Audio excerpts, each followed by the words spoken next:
I'm getting a first look at a pioneering project which, if it works, could transform the justice system. So this is our women's reception. This is the dedicated area that women can come to when they arrive here, either from prison or when they first come to us from the magistrates' court. This is where we can do virtual court appearances if we need to.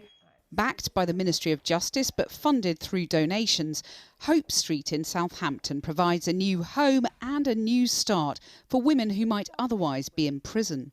Over a third of women in prison have been in care as children, and over 60% have experienced domestic abuse. So the women that we're working with have got long histories of multiple disadvantage. So these are our sensory gardens. Hope Street will be used in place of a short jail sentence for a non-violent offence.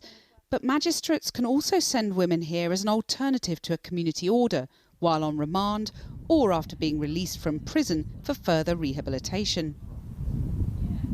And obviously women are free to come and go whenever they want. Yeah, absolutely. And the only restrictions are where we might have some court-mandated tags. We've got a curfew for when we expect women to be back in the evening. For decades, courts have had the power to send someone to prison if no other safe accommodation can be found. For example, if a woman is at risk of domestic abuse. We do have quite a high proportion of women who, despite not having committed an offence that requires a custodial sentence, who end up in prison simply because there's nowhere else for them to go. They lose their children if they've got them, homes if they've got them, and jobs if they've got a job. Built to house 24 women and 8 children at any one time, the on-site creche is central to one of the project's founding ideals, to stop mothers from being separated from their children. Mother of 4 Lily spent nearly 4 years in prison for conspiracy to defraud. She barely saw her children during her sentence. I didn't see my youngest 2 for 22 months. They were in the same foster care placement.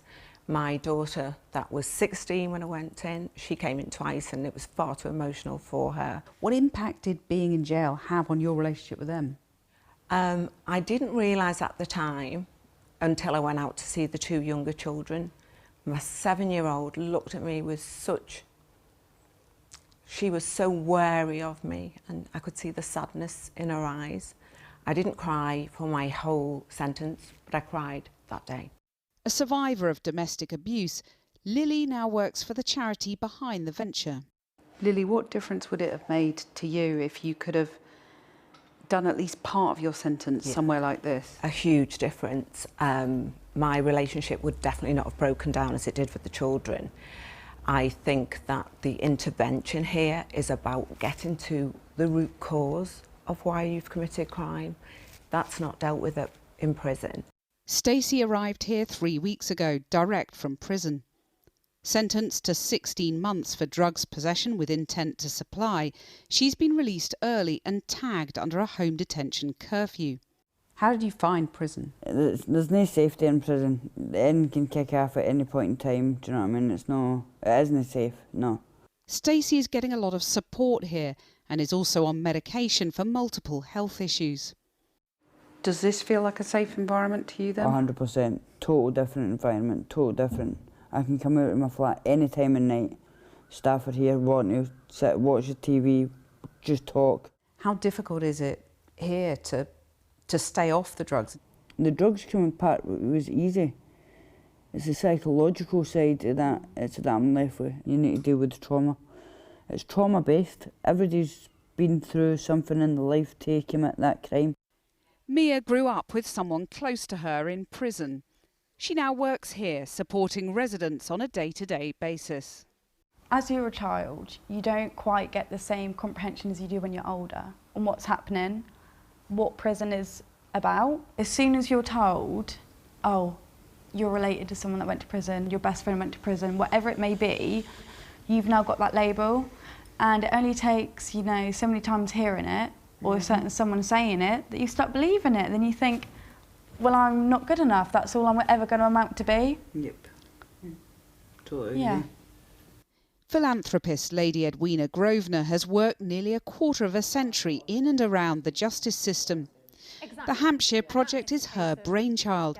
This setting is beautiful, it's lovely. What do you say to people who say, well, it doesn't fit, it needs to feel like a punishment? Prison works, as the old slogan goes. The definition of insanity is doing the same thing over and over again and expecting a different result. It's not working in the way that it should, and you only have to look at the reoffending rates to know that's true. There have been teething troubles, of course, with entrenched drug problems leading to some residents being recalled to jail. That will happen and that should happen, because actually what we have here is we have created the framework within which challenging women will land with all sorts of issues. Some we will be able to help and some won't be ready. She says Hope Street should be judged not just on its value for money, but on the wider benefit to society in reducing reoffending and intergenerational trauma. Oh, how do we first meet? Some of the women here say their short stay has already proved transformative. Mia, what do you remember when Stacey first turned up? Do you know what? Stacey was the complete opposite of who she is today. Oh, I can't put it into words. I'm so proud of who you're becoming. You know, Stacey has done remarkable. She stayed clean. You need that support network because you don't have that outside, and that's this is a missing piece. The women here have often been shown very little love or care in their past lives. By giving them and their children a warm, nurturing space to call home, the hope is they and wider society are given the chance of a better future.